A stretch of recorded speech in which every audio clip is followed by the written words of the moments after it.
JAC board का class 12 का जो मॉडल पेपर आया है, इस मॉडल पेपर में क्वेश्चन नंबर हम लोग सीरीज करते आ रहे हैं, जहां पर आज पहुंचे हैं 37 नंबर में। तो 37 नंबर जो क्वेश्चन है बहुत इंपॉर्टेंट क्वेश्चन है। इसमें सिर्फ आपको IUPAC नेम का क्वेश्चन बोला है, लेकिन IUPAC नेम हम लोग तब तक नहीं लिख सकते हैं जबकि सेंट्रल मेटल एटम का ऑक्सीडेशन नंबर ना निकालें। तो ऑक्सीडेशन नंबर निकालने का एक सेपरेट क्वेश्चन आता है। ऑक्सीडेशन नंबर कैसे कैलकुलेट करिएगा, ये क्वेश्चन अलग से है। तो ऑक्सीडेशन नंबर निकालना तो यहाँ सीख ही लेंगे, साथ साथ नाम भी लिखना सीख लेंगे। तो यहाँ पे दो तरह का क्वेश्चन होगा और बहुत इंपॉर्टेंट होता है ये वाला। कोऑर्डिनेशन कंपाउंड से ये IUPAC name, oxidation number, coordination number सबसे इंपॉर्टेंट सेक्शन है, इसीलिए इसको बहुत अच्छे से प्रैक्टिस करिए।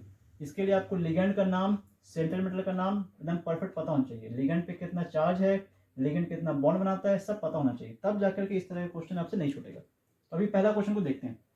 इसमें क्या करना है आपको, इसका नाम लिखना है। नाम लिखने के लिए ये लिगेंड पार्ट है और ये सेंट्रल मेटल एटम है। सबसे पहले इसका आपको चार्ज निकालना है। कैसे निकालिएगा, सारे के चार्ज को सम कर देना है। तो सारे के चार्ज को सम करेंगे तो सबका चार्ज पता होना चाहिए पहले। के पर चार्ज होता है +1, तो यहाँ कितना के है 3, एक के पे 1 प्लस, 3 के पे 3 प्लस हो जाएगा। क्रोमियम का नहीं पता है, इसको मान लीजिए X। C2O4 ऑक्सलेट है, ये लिगेंड है, ऑक्सैलिक एसिड से बनता है ऑक्सलेट, तो इसमें 2 माइनस होता है। इस C2O4 पे 2 माइनस होता है, इस तरह का होता है वो C2O4 2 माइनस। तो एक C2O4 पे 2 माइनस है, ऐसा ऐसा कितने बार, 3 बार, तो कितना हो जाएगा 6 माइनस, 6 माइनस। तो सारे के चार्ज को जोड़ देना है आपको, और जोड़ने के बाद इक्वल टू में क्या लिखना है, जो इस पूरे पे चार्ज है। पूरे पे कितना चार्ज दिख रहा है, कोई चार्ज नहीं है, तो इक्वल टू में लिखेंगे 0। तो इन दोनों को सॉल्व करिए, देखिए आ रहा है -3, उधर भेज दीजिए, क्या हो जाएगा +3। इसका मतलब है कि जो क्रोमियम है, जो क्रोमियम हम लोग का है, उस क्रोमियम पे चार्ज कितना है +3। एक्स का वैल्यू कितना आ गया +3। इस क्रोमियम पे चार्ज +3 छुपा हुआ है। अब नाम लिखते हैं। नाम कैसे लिखा जाएगा, बहुत आसान। सबसे पहले आपको क्या करना है, देखना है कि स्क्वायर ब्रैकेट पहले है कि स्क्वायर ब्रैकेट से पहले कुछ है। स्क्वायर ब्रैकेट से पहले ये है, तो पहले इसका नाम लिखा जाएगा। इसका नाम होता है पोटेशियम, तो लिखेंगे पोटेशियम। 3 बार तो ट्राई पोटेशियम नहीं लिखेंगे, सिर्फ लिखेंगे पोटेशियम, तो इसका नाम हुआ पोटेशियम। उसके बाद अब स्क्वायर ब्रैकेट के अंदर जो चीज़ है उसका नाम लिखेंगे। स्क्वायर ब्रैकेट में 2 चीज़ है, सेंट्रल मेटल एटम, लिगेंड, तो पहले लिगेंड का नाम लिखना है। तो लिगेंड का नाम है ऑक्सलेटो। ये ऑक्सलेटो कितने बार है वो भी लिखना है, 3 बार है, तो लिखा जाएगा ट्राई ऑक्सलेटो। ऑक्सलेट नाम होता है लेकिन इसको ऑक्सलेटो लिखेंगे, ई हटा के ओ लगाना है। लिगेंड के टर्म में ई हटा के ओ लगाते हैं, ऑक्सलेटो। नेगेटिव लिगेंड में ये काम करते हैं हम लोग। ऑक्सलेटो हो गया। अब क्रोमियम का नाम लिखेंगे, तो सेंट्रल मेटल का नाम अब लिखेंगे। तो सेंट्रल मेटल का नाम लिखने से पहले आपको ये देखना होगा कि ये जो कॉम्प्लेक्स है वो नेगेटिव कॉम्प्लेक्स है कि पॉजिटिव है कि न्यूट्रल है। अगर नेगेटिव कॉम्प्लेक्स है तो थोड़ा सा बदलाव है, छोटा सा बदलाव है। क्रोमियम को क्रोमेट लिखना पड़ेगा।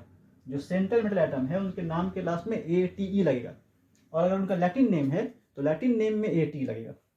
जैसे यहाँ Fe का लैटिन नेम क्या होता है, फेरम, तो फेरम को लिखना पड़ेगा फेरेट, समझ में आया। PB क्या है, लेड, लेकिन उसको क्या होता है प्लम्बम नाम, तो उसको लिखेंगे प्लम्बेट। इस तरीके से नाम होता है। AG क्या है, सिल्वर होता है, लेकिन उसका लैटिन नेम क्या है अर्जेंटम, तो लिखा जाएगा अर्जेंटेट, तो AT लिखना होगा। तो क्रोमियम को क्या लिखा जाएगा, क्रोमेट। और इसके बाद क्या करना है, इसके बाद आपको इसका चार्ज लिख देना है, चार्ज, और ये स्मॉल ब्रैकेट में रहेगा। चार्ज कितना निकाले हैं 3, इसी को कहते हैं ऑक्सीडेशन नंबर, ये भी अलग से क्वेश्चन आता है। तो ऑक्सीडेशन नंबर आपको लिख देना है, और ध्यान रहे ये रोमन न्यूमरल में लिखना है, अरबिक न्यूमरल में नहीं लिखना है, रोमन न्यूमरल में। ये सब अरबिक न्यूमरल इसमें नहीं लिखना है आपको, रोमन न्यूमरल में लिखना है। तो 3 नेम कंप्लीट हो गया। ऐसा करिएगा, मार्क्स आ जाएगा आपको। दूसरा क्वेश्चन देखते हैं, इसका नाम लिखना है। इसके नाम लिखने के लिए फिर वही बात, आपको पहले इसमें पहचानना है कॉम्प्लेक्स पार्ट कौन सा है। जो स्क्वायर ब्रैकेट के अंदर वो कॉम्प्लेक्स है, ये स्क्वायर ब्रैकेट है, ये कॉम्प्लेक्स है। कॉम्प्लेक्स में कोबाल्ट मेटल है, ये सेंट्रल मेटल एटम है, बाकी ये दोनों लिगेंड है। तो सेंट्रल मेटल का पहले क्या पता करना है, चार्ज। कैसे पता करिएगा, सारे के चार्ज को जोड़ दीजिए।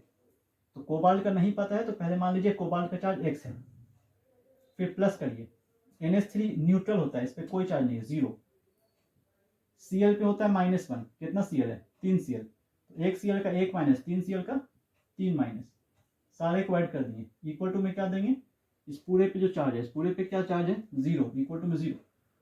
-3 को उधर भेज दीजिए, क्या हो जाएगा +3। तो x का वैल्यू कितना आता है वो दिख रहा है +3। इसका मतलब है कि यहाँ जो कोबाल्ट है उस पर +3 चार्ज है। अब इसका नाम लिखते हैं। तो नाम लिखने में हम यहाँ क्या सिखाएं, स्क्वायर ब्रैकेट पहले है कि स्क्वायर ब्रैकेट से पहले भी कुछ है, जो पहले उसको पहले लिख देना है आपको। स्क्वायर ब्रैकेट यहाँ पे पहले है, मतलब स्क्वायर ब्रैकेट वाले का नाम पहले लिखेंगे, और जो स्क्वायर ब्रैकेट के बाद में उसको बाद में लिखेंगे। जो पहले है वो पॉजिटिव होता है, बाद वाला नेगेटिव होता है। ये पहले है तो पॉजिटिव है, बाद वाला नेगेटिव है, नेगेटिव कॉम्प्लेक्स हुआ ये, स्क्वायर ब्रैकेट नेगेटिव वाला आएगा। तो नेगेटिव कॉम्प्लेक्स है इसीलिए AT लगेगा। इसमें पहले आ रहा है स्क्वायर ब्रैकेट, ये बाद में आ रहा है, इसका मतलब स्क्वायर ब्रैकेट पॉजिटिव है। स्क्वायर ब्रैकेट पॉजिटिव पार्ट है या नेगेटिव पार्ट है? अगर ये पॉजिटिव पार्ट है तो CO को कोबाल्ट कहेंगे, कोबाल्टेट नहीं कहेंगे, इसमें AT नहीं लगेगा। अब इसका नाम लिखते हैं। तो पहले स्क्वायर ब्रैकेट वाले का नाम लिखेंगे। स्क्वायर ब्रैकेट में भी किसको लिखेंगे, लिगेंड को पहले। लिगेंड कौन है, NH3 और Cl। तो NH3 और Cl में कौन से लिगेंड को पहले लिखेंगे, उसका नेम देखेंगे। तो नेम में अल्फाबेटिकल ऑर्डर चलेगा। NH3 का नाम है अमीन, डबल M, अमीन, तो A से स्टार्ट होता है। Cl क्लोरिडो, C से स्टार्ट होता है। अमीन A से है, ये C से है, तो पहले A वाले का लिखेंगे। अमीन कितने बार है, 5 बार, तो लिखा जाएगा पेंटा अमीन, पेंटा अमीन। और उसके बाद कौन है, क्लोरिडो, होता है ये क्लोराइड है, लेकिन लिखेंगे क्या, क्लोरिडो, क्योंकि ये नेगेटिव लिगेंड है। नेगेटिव लिगेंड में E हट के O लग जाएगा, तो ये हो गया क्लोरिडो, पेंटामीन क्लोरिडो। फिर क्या लिखेंगे, कोबाल्ट, मेटल का नाम। फिर कोबाल्ट का चार्ज, फिर वही बात रोमन न्यूमरल में कितना चार्ज आया, 3 हो गया। फिर स्क्वायर ब्रैकेट के बाहर भी कुछ है। अब जो बाहर है वो लिगेंड नहीं है, जो अंदर है Cl वो लिगेंड है, उसका नाम क्लोरिडो होगा, लेकिन जो बाहर है उसका नाम क्लोराइड होगा। और ये क्लोराइड 2 बार है तो डाई नहीं लगेगा, अंदर रहता तो डाई लगता। लिगेंड का संख्या बताना पड़ता है, लेकिन जो बाहर है उसका नंबर बताने की जरूरत नहीं, कितनी बार है, 2 बार है, डाई नहीं लगाना है, सिर्फ क्या लिखना है आपको, क्लोराइड। इस तरीके से इस कॉम्प्लेक्स का नाम हो गया। इस तरह का सेम कॉम्प्लेक्स का आप दिमाग लगाइए कैसे बनेगा। तो ये वाले में क्या करना है, फिर वही काम, सबसे पहला सेंट्रल मेटल एटम का चार्ज निकालना है, सारे के चार्ज को सम करना है। तो सारे के चार्ज को सम करेंगे तो K का चार्ज होता है +1, 3K है +3। Fe का चार्ज पता करना है, X मान लीजिए, फिर प्लस करिए। Cn का चार्ज, Cn होता है Cn-, इस तरह का कॉम्प्लेक्स, इस तरह का लिगेंड है वो, Cn-, इस पूरे पे 1 माइनस होता है। ऐसा सा कितने बार, 6 बार, 1 Cn पे 1 माइनस, 6 Cn पे 6 माइनस, 6 माइनस हो गया। सारे को जोड़िएगा तो इक्वल टू में क्या लीजिएगा, जो पूरे पे चार्ज है, पूरे पे क्या चार्ज है, कुछ नहीं, कुछ नहीं मीन 0।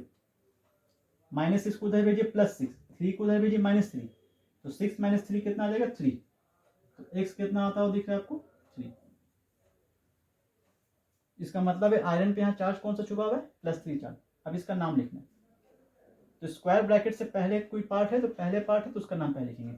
K है तो K का नाम, पोटेशियम, कितना पोटेशियम है, 3, तो ट्राई पोटेशियम नहीं लिखेंगे। स्क्वायर ब्रैकेट के बाहर जो होता है उसका संख्या नहीं लिखते हैं, नंबर्स नहीं लिखना है। पोटेशियम हो गया।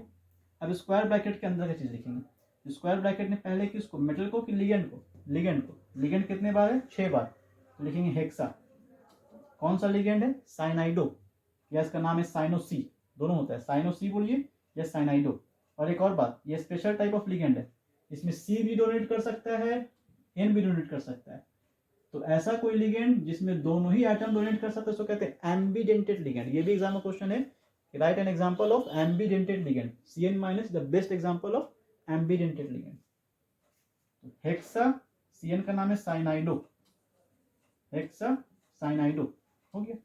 अब Fe का नाम आयरन है तो आयरन नहीं लिख सकते हैं, क्यों, पहले लिखा हुआ है ये, स्क्वायर ब्रैकेट बाद में, इसका मतलब ये पॉजिटिव है, स्क्वायर ब्रैकेट नेगेटिव पार्ट है, ये पॉजिटिव पार्ट, ये नेगेटिव पार्ट। अगर स्क्वायर ब्रैकेट नेगेटिव पार्ट है, अनायनिक पार्ट है, तो इसका लैटिन नेम यूज करेंगे और साथ में AT लगाएंगे। फेरम होता है तो इसको लिखेंगे फेरेट, चेंज करके। और इस Fe पे चार्ज कितना निकालें, 3, तो रोमन न्यूमरल में 3 चार्ज लिख देंगे। इस तरीके से इस तरह का कॉम्प्लेक्स कंपाउंड का नाम लिखा जा सकता है। तो इस वीडियो में इतना ही हम रख रहे हैं। ये वाला क्वेश्चन भी इससे पहले वीडियो में बनाए हैं, उसको भी आप देख सकते हैं। दोनों ही इंपॉर्टेंट है, जिसमें ये वाला पार्ट ज़्यादा इंपॉर्टेंट है। Like and subscribe for more videos. Thank you.